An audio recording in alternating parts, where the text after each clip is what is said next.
الحمد للہ رب العالمین والصلاة والسلام علی سید المرسلین نبینا محمد وعلی آلہ وصحبہ ومن تبعہم بإحسان الی یوم الدین اما بعد۔ محترم حاضرین، اللہ کی توفیق سے ہمیں رمضان المبارک کا بابرکت مہینہ نصیب ہوا۔ اب یہ مہینہ اختتام کو ہے، اپنے آخری پڑاؤ کو پہنچ رہا ہے۔ اس مہینے کی عبادت کے فضائل ہم برابر سنتے ہیں، اس مہینے کے خطبوں میں، تقریروں میں، درسوں میں۔ اس مہینے کی سب سے اہم جو عبادت ہے وہ ہے روزہ۔ روزے کے تعلق سے ہم اور آپ سنتے رہتے ہیں کہ اللہ رب العالمین کو یہ عبادت اتنی زیادہ محبوب ہے، دوسرے جو ثواب کو بھی اللہ نے نہیں بتلایا ہے، بلکہ یہ کہہ دیا ہے کہ اس کا ثواب ہمارے اوپر ہے۔ بندہ جس نیت سے، جس طریقے پر روزہ رہتا ہے، اس عبادت کو ادا کرتا ہے، اس کو ویسے ہی اللہ کو ملے گا، اللہ کیا ملے گا، اور اتنا ملے گا کہ اس کے لیے وہ دن خوشی کا دن ہوگا، اس کے لیے وہ دن خوشی کا ہوگا۔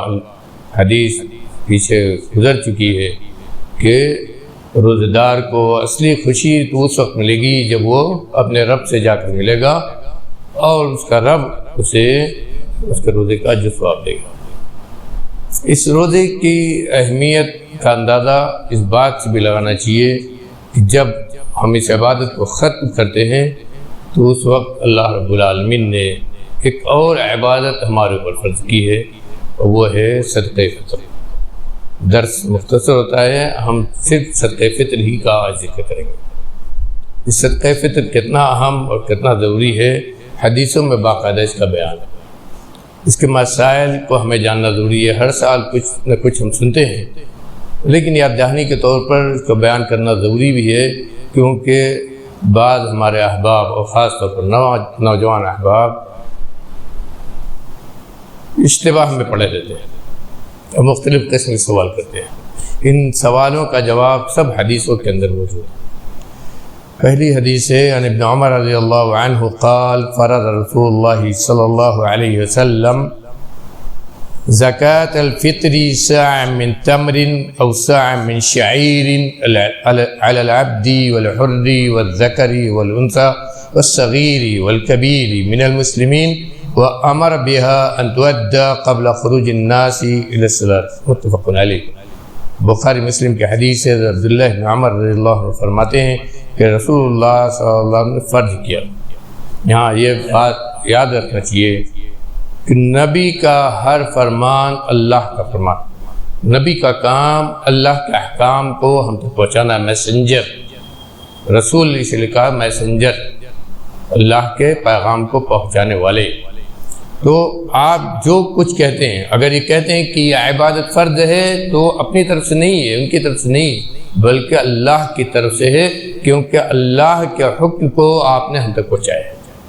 تو جو حضرت عبداللہ ابن عمر کہہ رہے ہیں، اس کا مطلب یہ ہے کہ نبی کریم صلی اللہ علیہ وسلم نے صحابہ کرام سے یہ بتلایا ہوگا کہ یہ صدقہ تمہارے اوپر فرض ہے۔ فرض کا مطلب ادا کرنا ضروری ہے۔ اب گویا اختتام پر یہ ایک طرح سے روزے کا، رمضان کا حصہ بن گیا ہے۔ کہا کہ رسول اللہ صلی اللہ علیہ وسلم نے فرض کیا صدقہ فطر کو، زکوٰۃ فطر کو۔ فطر اس صدقے کا نام صدقہ فطر کیوں رکھا گیا؟ علماء اسی لفظ سے نکالتے ہیں۔ فطر کے معنی ہوتا ہے روزہ افطار کرنا، یعنی روزہ افطار کرنے پر اللہ نے یہ صدقہ ہمارے اوپر، روزہ ہم نے، یا یہ کہ روزہ ہم نے اللہ کی توفیق سے مکمل کیا۔ روزہ جب مکمل ہوا تو اللہ کی شکر ادا کرنے کے لیے، اللہ کا شکر ادا کرنے کے لیے اس عظیم عبادت کو ہم نے اللہ کی توفیق سے پورا کیا ہے۔ اللہ نے اس صدقہ، اس زکوٰۃ ہمارے پر واجب کی ہے۔ کہا کہ صدقہ فطر کو فرض کیا ساع من تمر۔ اب یہ بتایا کہ کتنا اور کس چیز سے۔ کہا کہ ایک ساع فرض کیا کھجور سے یا جو سے، ایک سا کھجور سے یا جو سے، کھجور اور جو کا ذکر اس لیے آیا کہ یہی ان کی خوراک تھی. کھجور یا جو کا ذکر اس لیے آیا کہ یہی ان کی خوراک تھی. بعض روایتوں میں دوسرے بھی چیزیں آتی ہیں، لیکن وہ سب کے سب وہی چیزیں ہیں جو عام طور پر اس زمانے میں صحابہ کرام کی خوراک تھی. اسی سے علماء نے لکھا کہ جس جگہ جہاں جو بنیادی خوراک ہو اسی میں سے نکالنا چاہیے. اس میں اشتباہ ہمیں نہیں پڑھنا چاہیے، دوسرے جگہ مسائل کو نہیں ذکر کرنا چاہیے. اپنے نوجوان سے بہت صاف کہوں گا کہ لوگ دیکھتے ہیں موبائل میں، سنتے ہیں موبائل میں علماء کے، سعودی علماء کی باتوں کو، وہ جو کچھ کہتے ہیں وہ اپنے سعودی جو ماحول ہے اور سعودی جو معاشرہ ہے اور سعودی جو لوگ ہیں ان کے احوال کو دیکھ کر کہتے ہیں.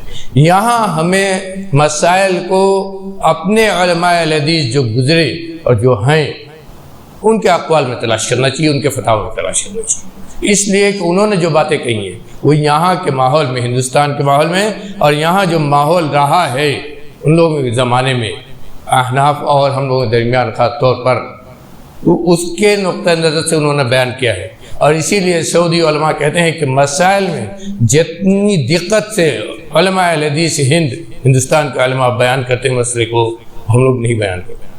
وہ اعتراف کرتے ہیں اس بات کو، اس لیے کہ ان کے ہاں اتنی مسائل میں اتنا اختلاف نہیں ہے، نہ اتنی شدت ہے، نہ اتنی تحقیق ہے. ان کے جو تحقیق ہمارے علماء الحدیث ہند جو تحقیق کر گئے، اپنی کتاب میں لکھا ہے، اگر پڑھنے والا عالم دونوں آج کے وقت میں دونوں کا موازنہ کرے تو اس کو ماننا پڑے گا کہ علماء الحدیث ہند کے ہاں جو دقت ہے، جو باریکی ہے، اور مسائل کا جس طرح وہ استخراج کرتے ہیں، نکالتے ہیں، وہ آج حقیقت میں وہ ظاہری ہو گیا ہے. اسی لیے ہمارے علماء نے لکھا ہے کہ حدیث کا لفظ بتاتا ہے کہ جو اصل خوراک ہے اس میں سے نکالنا چاہیے. ہمارے یہاں اصل خوراک کیا ہے؟ ہم روٹی کھاتے ہیں، زیادہ تر روٹی کھاتے ہیں. اس کے لیے اسی لیے ہم لوگ کہتے ہیں کہ گیہوں سے نکالا جائے. اگر کہیں ایسا ہے کہ صرف چاول کھاتا ہے، جیسے بنگال وغیرہ ہے، ان کی اصل خوراک چاول ہے اور چاول زیادہ کھاتے ہیں، اور وہاں کے لوگ بھی چاول کھاتے ہیں. روٹیاں وہاں کتنا ایسا ہوتا ہے، ہم لوگ جاتے ہیں روٹی ملتی نہیں ہے، چاول ہی ملتا ہے، تو وہاں کے لوگ چاول میں سے نکالتے ہیں. اسی طرح اگر کہیں کوئی اور چیز ہے تو وہاں سے وہ اس میں سے نکالا جائے گا، لیکن ہر چیز میں سے ایک سا نکالا جائے گا. جو بھی چیز میں سے نکالا جائے گا وہ ایک سا نکالا جائے گا. ہم لوگ آج آپ لوگوں سے کہتے ہیں کہ جب آٹا سے نکالیے، اسی وقت میں ہم لوگ گیہوں نکالتے تھے بغیر پسا ہوا، لیکن آج آسانی کے لیے کہتے ہیں کہ آٹے سے نکالیے. تو ہم نے سا کا جو وزن ہے، اور علماء کے ہاں مدینے میں خاص طور پر جو محقق علماء ہیں ان کے ہاں نبی کریم صلی اللہ علیہ وسلم کے سا تک موجود ہے، نسلاً بعد نسل آپ کا سا موجود ہے، اور اسی سا کے ناپ کے حساب سے نکالا جائے گا. دیکھیے بات یاد رکھیے، اس میں بھی احناف اور ہمارے یہاں اختلاف ہے. احناف کے ہاں سا عراقی استعمال کیا جاتا ہے، اسی کے ناپ سے وہ کہتے ہیں گیہوں سے دو تو آدھا سا دو. ہم لوگ کہتے ہیں کہ نہیں، نبی کریم صلی اللہ علیہ وسلم نے جو جس سا سے دیا وہ سا حجازی کہا جاتا ہے، اس کا ناپ سا عراقی سے کم ہے، وہ اسی زمانے سے ہے. اور اس سا سے ایک سا دیا جائے گا، اس لیے کہ حضرت ابو سعید خدری رضی اللہ عنہ نے صاف طور پر کہا کہ ہم نبی کریم صلی اللہ علیہ وسلم زمانے میں جو ہماری خوراک تھی مدینے میں، اس سے ایک سا دیتے تھے. وہ ایک سا جو ہم لوگ آٹا دیتے ہیں اس سے 2.5 کلو ہوتا ہے، اسی لیے 2.5 کلو کرتے ہیں. اور کسی وقت معلومہ کہتے تھے 2 کلو 600 گرام جب ہم لوگ گیہوں سے دیتے تھے. اس میں بھی میرے بھائیوں یہ بات یاد رکھیے، علماء نے لکھا ہے باقاعدہ کہ اجناس جو کھانے کی چیزیں ہیں ان کا وزن آپ خود دیکھیے ہلکا بھاری ہوتا ہے. ہلکا بھاری کے حساب سے آپ سا میں جب رکھیں گے تو کوئی چیز زیادہ ہوگی، کوئی چیز کم ہوگی. اس لیے ہم سا سے نکالیں گے جو نپنا ہے، ناپنے کا آلہ ہے، تولنے کا نہیں. ہم نے جو کہا کہ گیہوں سے آٹے سے آدھا کلو، تو یہ اس سا کے ناپ کے حساب سے کہا ہے، یہ کسی آلے سے نہیں کہا ہے. اس سا کے ناپ کے حساب سے جب اس میں ہم رکھیں گے آٹا تو 2.5 کلو آتا ہے، وہی ہم کہتے ہیں. اگر کوئی چیز جیسے چاول ہو یا کوئی چیز ہو جو ہلکی ہو تو ہو سکتا ہے سا میں اور زیادہ آ جائے، تو اتنا ہی نکالنا پڑے گا.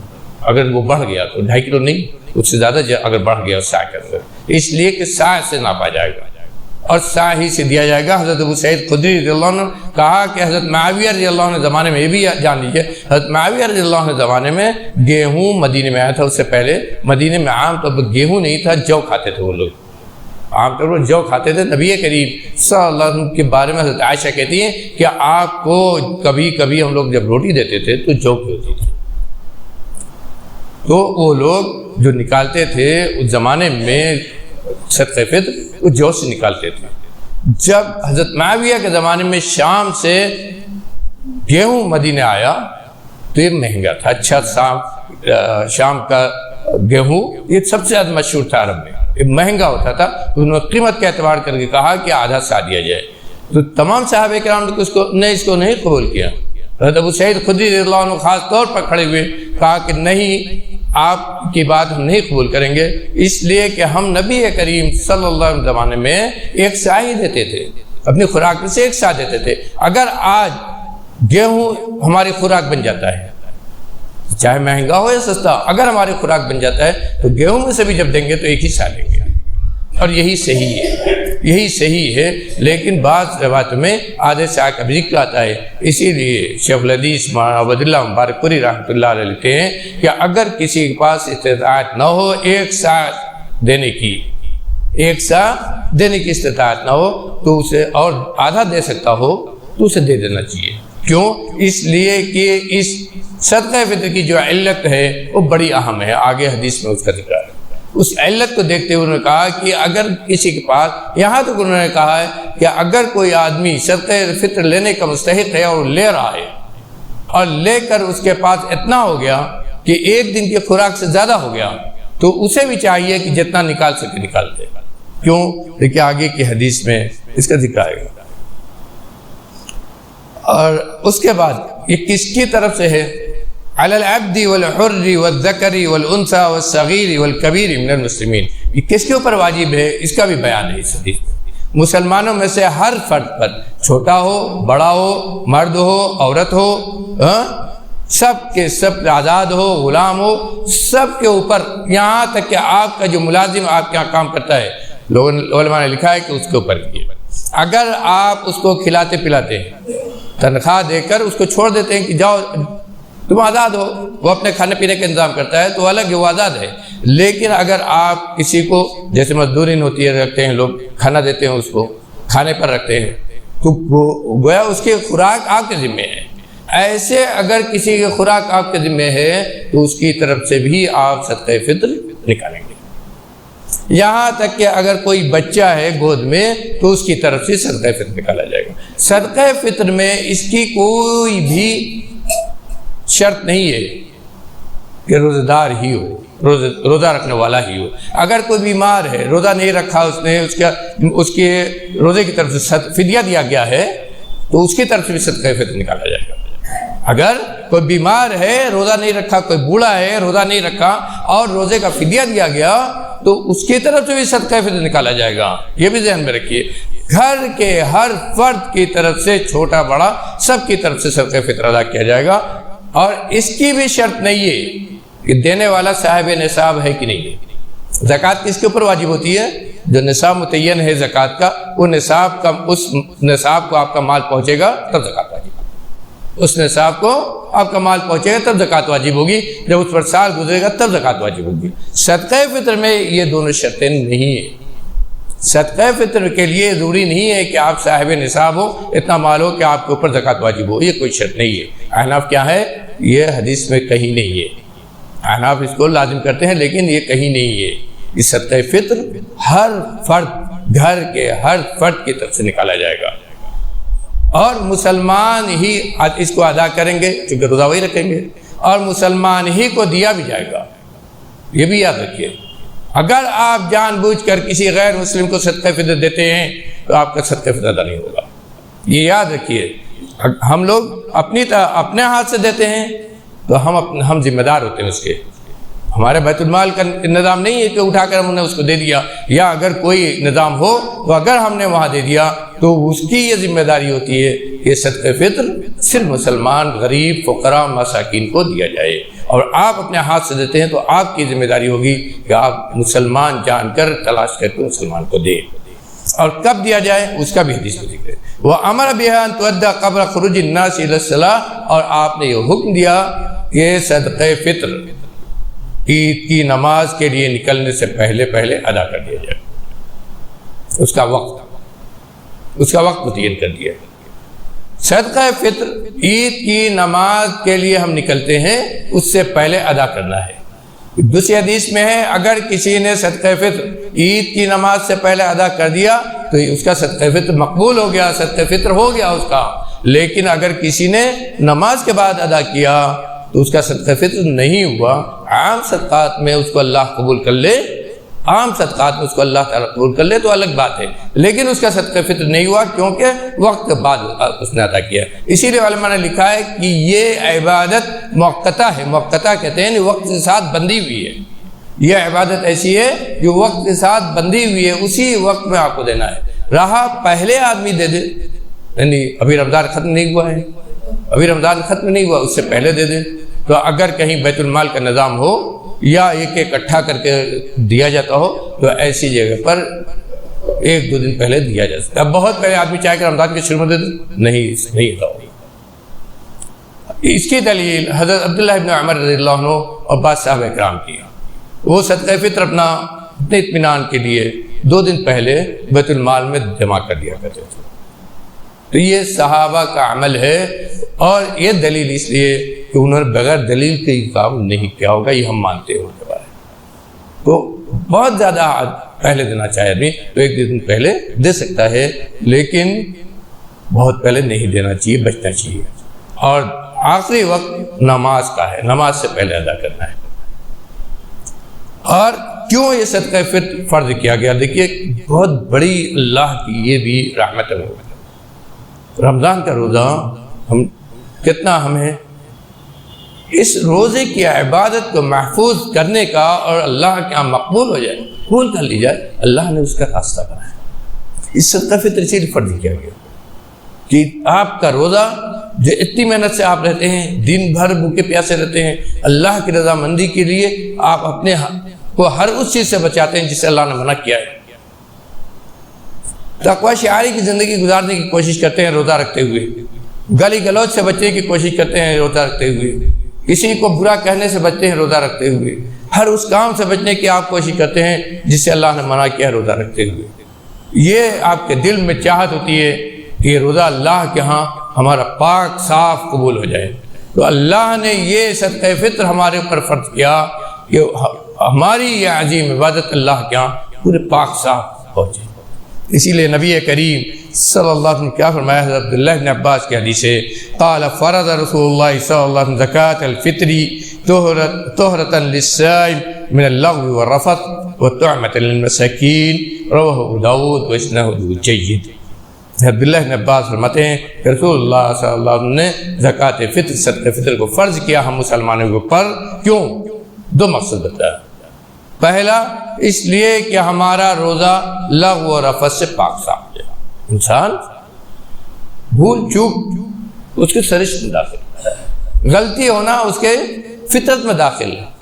یہ نہیں ہو سکتا ہے کہ روزہ رہتے ہوئے وہ بالکل فرشتوں سے زندگی گزارنے لگے، یہ ممکن ہی نہیں ہے کہ وہ فرشتوں کی طرح جو اللہ کا حکم ہے وہی کرتا رہے، ایسا ہو ہی نہیں سکتا ہے۔ اس کی فطرت ہی اللہ نے ایسی بنائی ہے کہ اس کے اندر غلطی ہے، ہونا ہے، اس کے اندر گناہ ہونا ہے، اس کے اندر خطا ہونا ہے، یہ ہونا ہے۔ اور بہت ساری غلطیاں ایسی ہوتی ہیں کہ آدمی اس کو بھاپ ہی نہیں پاتا ہے، سمجھ نہیں پاتا ہے کہ ہم سے غلطی ہوئی۔ تو روزے دار کے روزے کو پاک کرنے کے لیے غلطیوں سے اللہ نے صدقہ فرض کیا ہے، یہ زکوٰۃ فرض کی کہ بھول چک جو ہو گئی ہے روزہ رکھتے ہوئے، اگر کوئی بھول چک ہو گئی ہے، کوئی گناہ ہو گیا ہے، تو روزہ جب اللہ کے دربار میں ہمارا پہنچے تو گناہوں سے پاک صاف۔ یہ اللہ کی طرف سے اہتمام ہے میرے بھائی، ہم اور آپ اس کی اہمیت کو جتنا بھی سمجھیں، لیکن اللہ نے ہمارے روزے کا یہ اہتمام کیا ہے، یہ اہتمام کیا ہے کہ یہ عبادت جب اللہ کے یہاں پہنچے تو بالکل گناہوں سے پاک صاف ہو اور اللہ کے قبول ہونے کے درجے میں ہو، تاکہ روزے دار کو اللہ رب العالمین وہ اجر و ثواب دے جس کو دیکھ کر روزے دار خوش ہو جائے۔ طہرۃ للصائم من اللغو والرفث، ایک بہت ہی اہم یہ نقطہ ہے صدقہ فطر کا۔ اور دوسرا کیا بتایا؟ طعامۃ للمساکین، مسکین جو ہے جن کے پاس کھانے پینے کا نہیں ہے، جو تمہارے آگے ہاتھ پھیلاتے ہیں اپنی روزی کے لیے، تو عید کے دن وہ تمہارے آگے ہاتھ نہ پھیلائیں، عید کے دن وہ محتاج نہ رہیں، ان کو صدقہ فطر دے دو تاکہ ان کے لیے بھی کھانے کا انتظام ہو جائے۔ اسی چیز کو لے کر بہت سارے لوگ کہتے ہیں کہ اگر پیسہ دے دیا جائے تو کیا حرج ہے، وہ اپنی ضرورت پوری کر لے گا۔ لیکن آج ہی میں پڑھ رہا تھا، شیخ ابن عثیمین، شیخ ابن باز اور اس زمانے کے بہت بڑے بڑے علماء نے لکھا ہے کہ جس طرح یہ عبادت وقت کے ساتھ بندھی ہے، اسی طرح یہ عبادت اپنے جنس کے ساتھ بھی بندھی ہے کہ کیا دیا جائے، جس کی صراحت حدیث میں ہے۔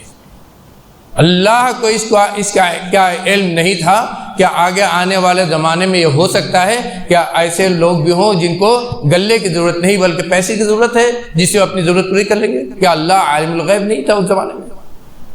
کیا نبی کریم صلی اللہ علیہ وسلم جو شریعت لائے اور جو احکام ہم کو دیا عمل کرنے کے لیے وہ اسی زمانے کے لیے تھی، آج کے زمانے کے لیے وہ نہیں ہے کہ اس زمانے میں وہ لوگ یہی چیز کھاتے چیزیں یہی اجناس کھاتے پیتے تھے اور اسی سے چیزوں کو خریدتے بھی تھے۔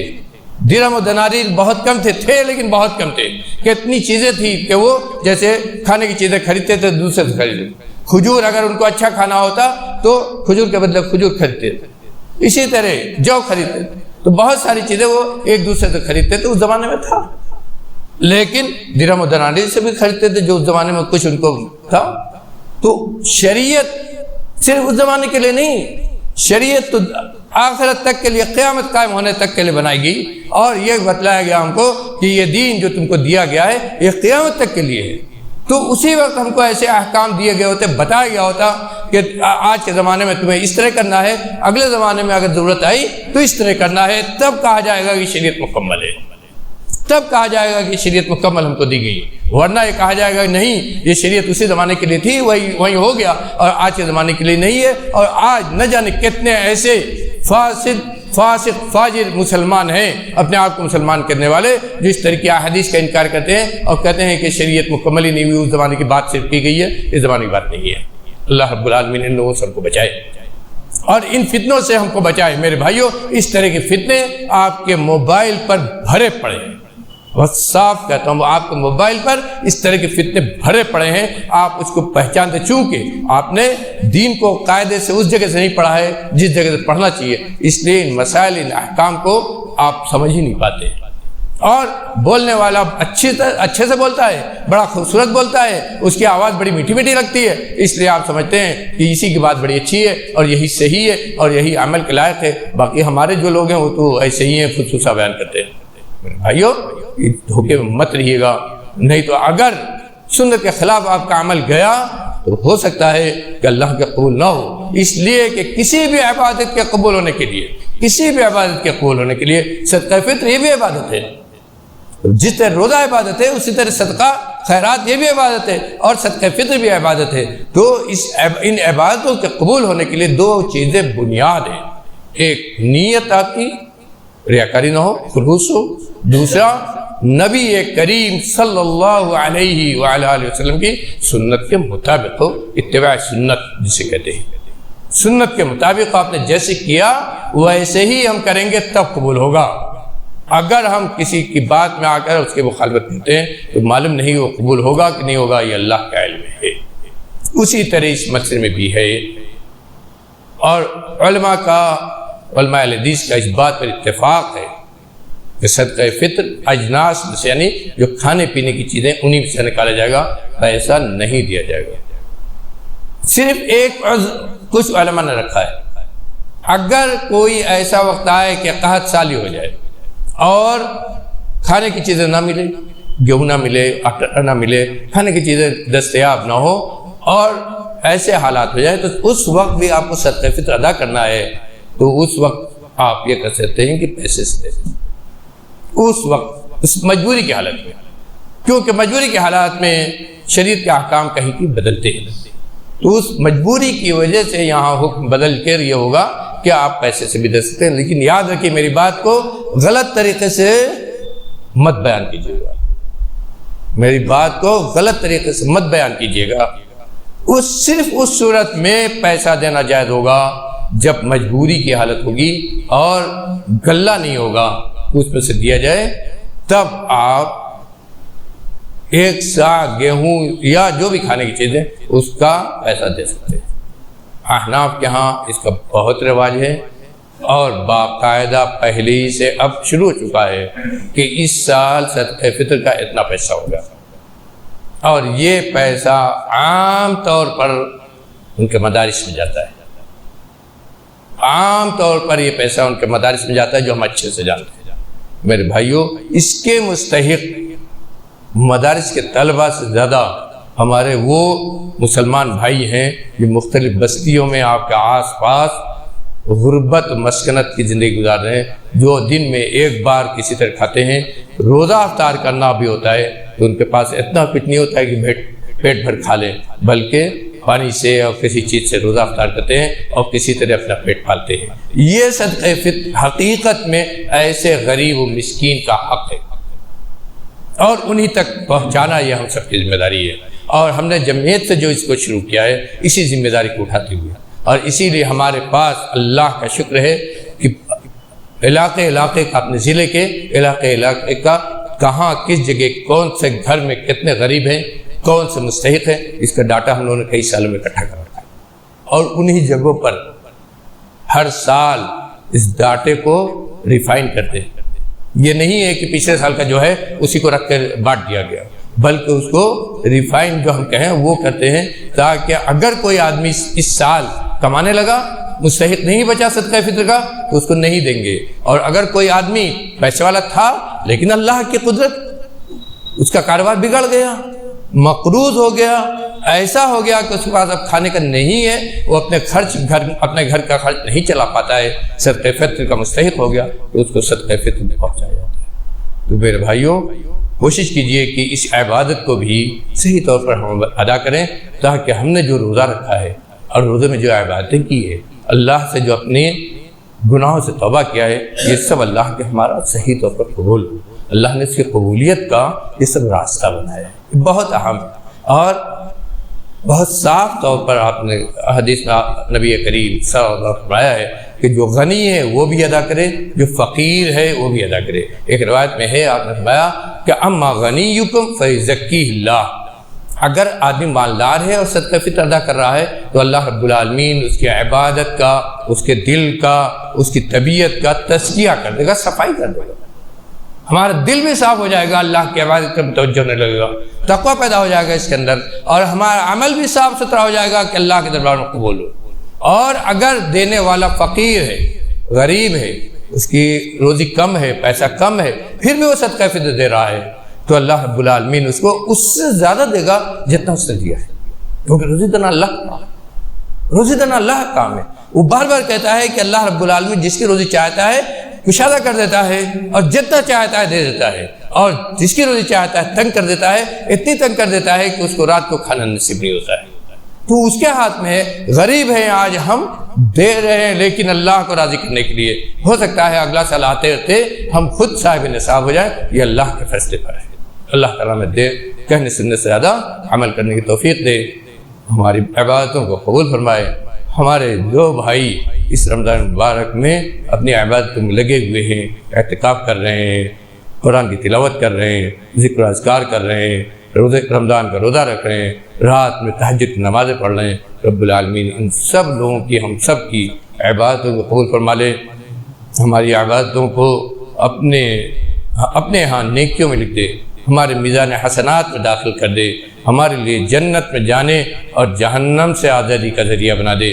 رب العالمین تیرا وعدہ ہے کہ اس آخری عشرے میں خاص طور پر تو اپنے بندوں کو جہنم سے آزاد کر، جہنم سے آزادی کی تو نے اعلان کیا ہے۔ رب العالمین ہم سب کو اپنے ان نیک اور خوش نصیب بندوں میں سے بنا دے جن کو تو جہنم سے آزادی عطا کرے گا۔ رب العالمین ہماری تمام پریشانیوں کو حل کرنے والا تو ہی ہے، پریشانی تو دیتا ہے اور پریشانی سے نجات بھی تو دیتا ہے۔ بیماری تو دیتا ہے اور بیماری سے شفا بھی تو ہی دیتا ہے، روزی تو دیتا ہے اور روزی کو کم بھی اور زیادہ بھی تو ہی کرتا ہے۔ رب العالمین ہم تمام اپنے معاملات میں تیری طرف رجوع کرتے ہیں، تجھے سے مانگتے ہیں، تیرے اوپر بھروسہ کرتے ہیں۔ رب العالمین تو ہمارا ہو جا، تو ہمارا محافظ بن جا، تو ہماری حفاظت کرنے والا بن جا، تو ہمارے مسائل کو حل کرنے والا بن جا، تو ہماری مشکلات کو دور کرنے والا بن جا۔ رب العالمین تو ہمارا بن جا، تو ہم سب کی مدد فرما، اپنے خیر و برکات سے خاص طور پر اس مہینے میں ہم سب کو نواز دے، ہماری جھولیوں کو اپنی رحمت سے، اپنی مغفرت سے بھر دے۔ رب العالمین کہنے سننے سے زیادہ عمل کرنے والا بنا دے۔ اس ماہ مبارک میں ہم نے نماز ادا کرنے کی اور پابندی سے نماز پڑھنے کی کوشش کی ہے، رب العالمین اسی کو ہماری عادت بنا دے، اس پر ہم استقامت ادا کر دے۔ رب العالمین ایسی عبادت کرنے کی توفیق عطا فرما دے جو تیرے دربار میں قبول ہوتی ہے۔